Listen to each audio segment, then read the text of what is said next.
Good day. It's a pleasure to be with you again, virtually, for this conference about online learning. Today I'm going to speak about online learning in relation to the university. Therefore, I would like to begin with what is a university. And What is a University is a chapter written by St. John Henry Cardinal Newman. And I think he describes it very well.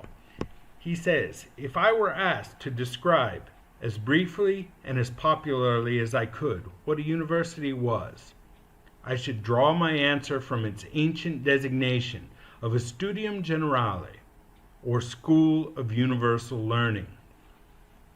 This description implies the assemblages of strangers from all parts in one spot. From all parts, else how will you find professors and students for every department of knowledge? And in one spot, else how can there be any school at all? This, of course, will be an interesting thing that we have to deal with in speaking about online education in a distance mode. But as we'll see, Newman is much more concerned with the residential. But we can adapt this to an online program as well. Accordingly, in its simple and rudimentary form, the university is a school of knowledge of every kind, consisting of teachers and learners from every quarter. Many things are requisite to complete and satisfy the idea embodied in this description, but such as this, a university seems to be in its essence, a place for the communication and circulation of thought by means of personal intercourse through a wide extent of country.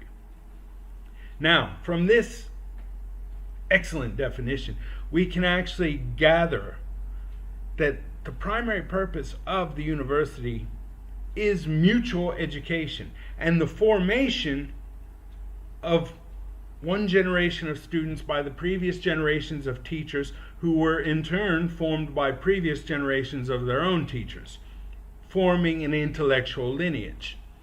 One generation forms the next, and the existing generation is ever acting and reacting upon itself in the persons of its individual members.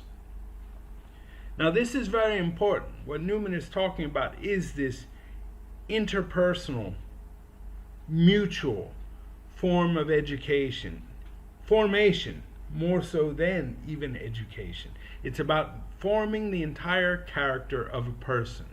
As we will see, what Newman is speaking about in drawing students from all parts into one field, into one university, drawing every department of knowledge into a unity of knowledge, bringing one, going from the many particulars into one universal, remember the school of universal learning, into a unity of knowledge is the goal of the university for Newman.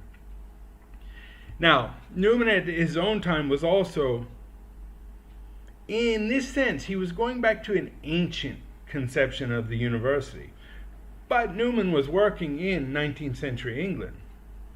So he was quite cognizant of the powers of the press, as he referred to it as the proliferation of books and articles and periodicals and things that were just simply available. And he recognized that this type of information, it was essentially, he looked at the printing press the way we would look at the internet today. I can find almost anything I would need in short order. I have all of the information in the world at my fingertips, so to speak. The press was a more primitive version of this. But Newman was very adamant that man cannot be educated merely through reading. Reading itself, self-education is a poor education. There has to be a taught element. There has to be that interpersonal communication to make an actual education, a proper formation. he says, whenever men are really serious about getting at something precise, something refined, something really luminous, large, something choice, they don't go merely to books. They avail themselves in some shape or other of the rival method, the ancient method of oral instruction, of present communication between man and man, of teachers and students, of the personal influence of a master, the humble initiation of a disciple, and in consequence, the great centers of pilgrimage and throng, which such a method of education necessarily involves. So a place of pilgrimage, the university basically becomes a place of pilgrimage and throng, where people come together to engage in this tradition of oral learning, of communicating with each other personally. For Newman, only the most general type of knowledge can really be attained merely through readings. The detail, the color, the tone, the air of life that makes it live in us, you must catch those from whom it lives already. You need a teacher to go anywhere beyond the general. Remember, Newman's idea of education is to take these many particulars and unify them, to come to a unity of truth, to find the truth in everything and bring it into a larger unity of truth. And it's very Aristotelian.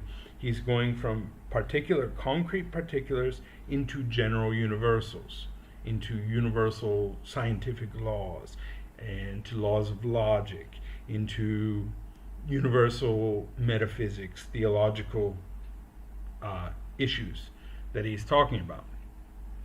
And so to go from books, you can get general ideas, but they have to be instantiated. These general universal ideas, to be really understood, have to be instantiated in a concrete particular, which is the person of the teacher.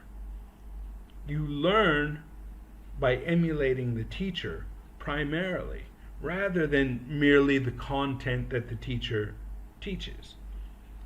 Right? So actually he says now, for students of language, this is very important. He says you must imitate the student in French or German who is not content with his grammar, but goes to Paris, France, or Dresden, Germany. He goes, immerses himself in the language. It's one thing to learn the grammar, one thing to learn the book, but to actually go to the country itself, to immerse yourself in the language. That is what he likens. The university is an analogy for that you throw yourself into the study of things. And again, he makes a great emphasis, puts great emphasis on the oral tradition part, on the part about interpersonal communication through speech. This is a very important thing. And actually this, Newman, of course, being a cardinal, had a very religious bent. But when we look even at our earliest education formation at the hands of our parents, grandparents, and elders, and which is usually a theological education of some point, if you're raised as you are raised in your religion, how are you taught? You're taught usually through oral tradition, through stories, Panchatantra, Jataka tales, Bible stories, lives of the saints. These are the types of Aesop's fables. These are the types of things that we learn. These individual stories, these many particular stories, embody universal concepts that we obtain by listening to the individual stories. We come to knowledge of these universal contents. And as I said, this is generally the earliest cultural formation everybody has. All children are enculturated through stories, usually religious or cultural narratives, usually at the hand of your mother, your grandmother, who sits and tells you these tales, right? So this is where Newman's saying this is the essence, not just for the child, but for everybody. This interaction is the essence of formation, of education. And as we were saying, it's one generation forms the other. And this you'll also find, this is basically, it's Guru Shishya education, where the Guru enculturates the disciple in the field of knowledge he's talking about. This requires a direct personal teaching relationship. And this relationship between the teacher and the student is aimed at a comradeship, a type of friendship. You're not going to be friendly with all of your professors necessarily in the same way you would be with your friends, but the professor's job is to enculturate you with some kind of comradeship, but also to encourage friendship among the students. And this is where we go to Aristotle. Friendship is vital for life. But Aristotle classified 3 types of friendship. One that was based on utility. I am friends with this person because I can get something. One that is based on pleasure. This is your friends, that you play cricket with, that you watch movies with, and things of that nature. And they're pleasant, but it's only as far as it goes. The greatest type of friendship, the friendship that really makes a life well lived and worthwhile, is a friendship that's based on connections in virtue. Connections that bring us together at a very deep personal level. And these are the type of connections we're trying to foster in a university.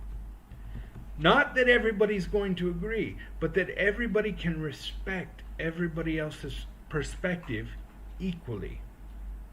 And they can defend their views, and they can sharpen their views against each other. Iron sharpens iron. In this sense, your friends are not only a spice of life, they are life. So you need to be cultivating these friendships, because your friends are who helps you to recognize truth wherever it is found. And this is the purpose of education, to see truth in the particulars and bring them into a unity of truth, incorporate it into a unity of truth. This is a process. It's a cultivation of the mind. Newman phrases it such: the intellect, properly trained and formed, has a connected view or grasp of things. This process of intellectual cultivation is what we're trying to do. We're trying to grasp universal truths from particular truths. Now, in this is where we need to speak about too. Newman has a very interesting concept of a liberal education in this sense.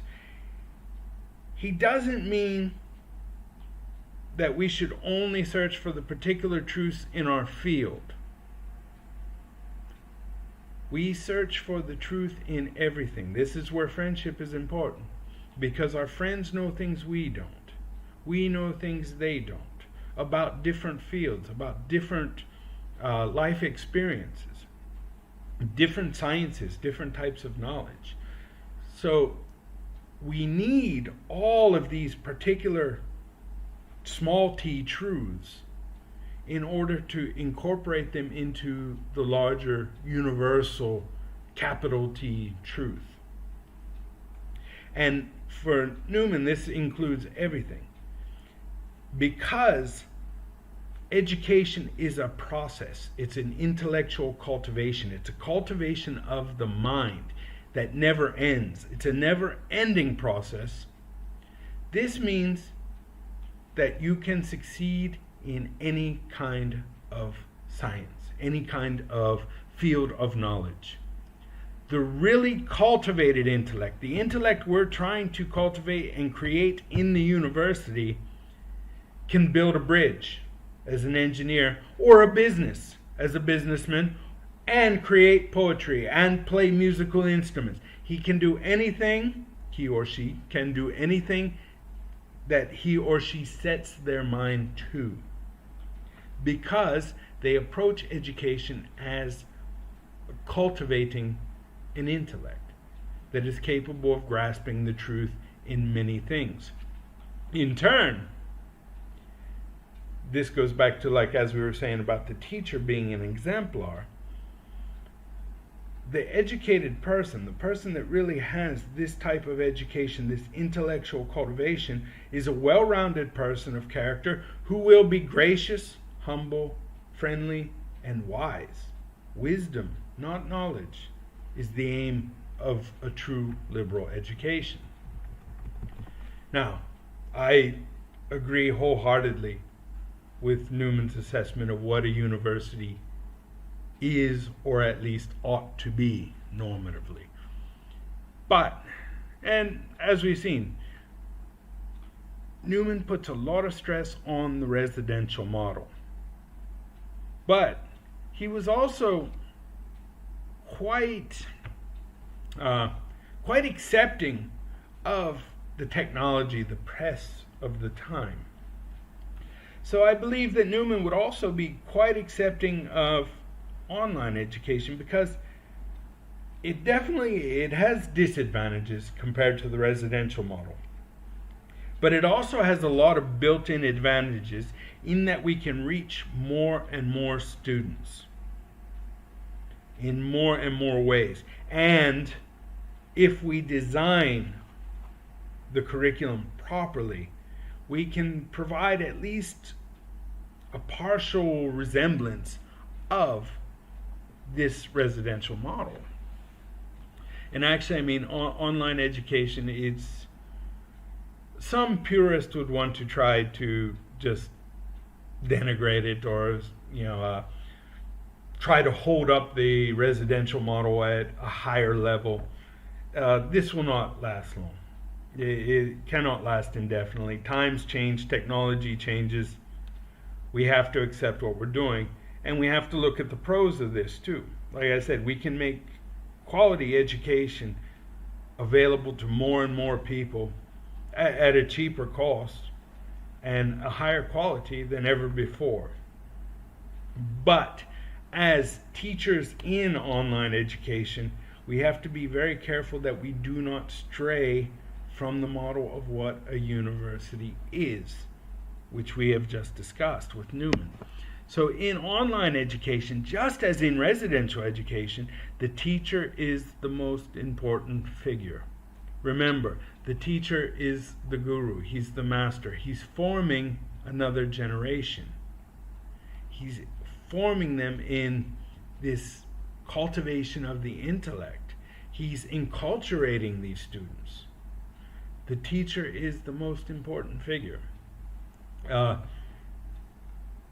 Therefore, I mean, if, to a great extent, as in anything, online education will produce what we put into it. So if we simply construct lessons from some PDFs, a few books, write this, write that, and do that, our students will suffer. They will not be properly educated. They will basically be self-educating. On the other hand, it doesn't mean that we have to have meetings every single week, because it's often impossible, especially in an international setting. But we can do things to try to encourage this friendship, this comradeship.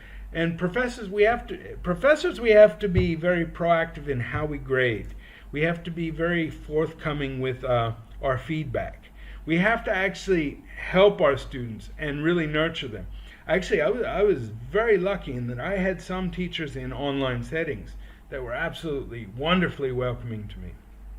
It helped me in so many ways. And that I met at conferences afterward, and also helped me publish things. So I've had a lot of good teachers in that respect. I've had other ones that followed more of the model of, okay, just do this, do this, do this too. So the teacher makes a big difference. Students also. Students have to be humble. They have to be grateful for the instruction, even when they find themselves in disagreement. And this is where the teacher, even in an online environment, must remember that the idea is not merely to impart knowledge, it's to teach students to become wise. We teach students to become wise. We teach students to cultivate the intellect only by challenging them. Whatever they say, we have to be involved in this process. We can't sit back and let it happen. When students turn in assignments, we must challenge them.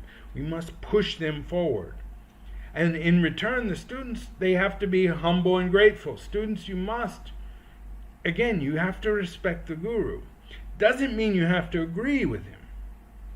This is the important thing. Actually, I will usually push my students always to disagree with me. I will take a position I don't actually believe to force them into disagreement. Iron sharpens iron. And again, I had an excellent experience with a teacher online that at the very beginning, I thought this man was a crank. I was like very unsure of his lessons. I thought this is a bit odd. But he's the teacher, I'm the student, so I'm going to follow it. In the semester, over time, then things came together. I understood he wasn't a crank. He wasn't crazy.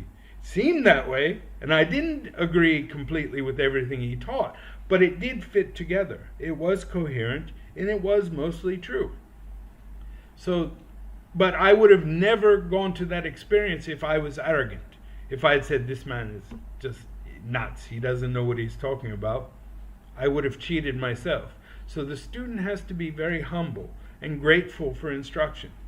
But the student should not be a pushover, should not just take everything that the professor says as gospel truth. The professors need to challenge. And teachers and students together, this interaction, even if it's virtual, it's still a personal interaction. And we have to plan activities that do what is possible to build a community and virtual friendships among our students. Many of my assignments, I like to use things where the students must respond to each other. If you can do it verbally, it's wonderful. If you can't do it verbally, do it in writing. But you have to encourage the students to engage at a personal level. And you have to actually put yourself out there at a personal level. You can't just videotape lectures, put them up, okay, now write a commentary on this. You need to set up your structures in such a way that there is this interaction. It's not as good as the personal interaction, but it's a reasonable facsimile. And really, in many ways, we have to approach this as much as we can. I believe actually online teaching takes more work than in-person teaching for just this reason, because we actually have to take these obstacles into account. But obstacles make us better. Overcoming obstacles makes us better as teachers and students. So if we can get this right, if we put the effort in, we will achieve the results. And remember, our results are wisdom. Wisdom, it can and must be the goal of any online education program, just as it is in any residential educational program. Online is a more challenging environment. Definitely. I will say that over and over again. Online teaching is difficult. But with careful attention to the principles, not of online education, but of education, of what a university is, of what we're teaching, what we're trying to do, the minds we are trying to form. If we pay careful attention to that, to what constitutes a university and what we're doing, then the challenges of an online environment can be overcome. And we can use the online environment to our advantage to help our students access the wisdom of all the generations that came before, of all of our forefathers and foremothers. And we can make all of this knowledge and all of the practice of cultivating the intellect, of cultivating wisdom, we can make this more available to more people than ever before. So the online environment is challenging, but it's a challenge that's definitely worth taking. But we must pay attention to the first principles of what we're doing and why. Thank you.